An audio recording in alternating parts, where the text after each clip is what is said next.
1. veebruar 2026 Eesti meistrivõistlused Tai-boksist võitjana saabus ringist Georg Kanistik. No sa oled väga ülevas meeleolus. Mida see võit sulle täna tähendab? Väga palju, ma sain oma esimese vöö. Let's go! Kuidas sa selle matši oma sõnadega kokku võtaksid? Ei tundunud kerge matš, aga kuidas sina oma vastast täna hindaksid? No, viimane kord, kui ma tema koos trenni tegin, siis minu arust on päris palju arenenud.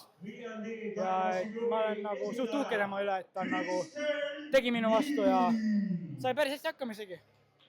Aga kas sind üllatas ka tema puhul midagi või sa said jääda tema iseenda liistude juurde täna? Ei, mul täna kuidagi ringis oli siuke nagu vedel nagu tunne, nagu vesi vaata.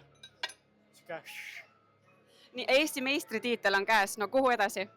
Maailmameistritiitel. Kus sind järgmisena ringis näha saab?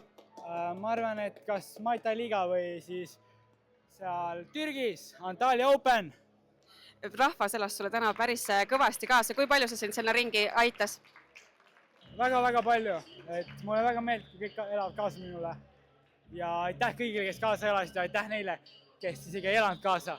Sest see on extra motivation. Aga kas sul on keegi, keda sa sooviksid ekstra võib-olla tänada? Treener Uno, tule siia! Jump! Palju õnne treenerile ka! Nii, kuidas sina võtad täna oma sportlase soorituse kokku? Suurepärane, Kutt läheb iga matšiga aina paremaks, nii et mul treeneril ainult hea meel seda vaadata. Suurepärane töö, aitäh teile, me laseme teid taastuma! Teile! Aitäh!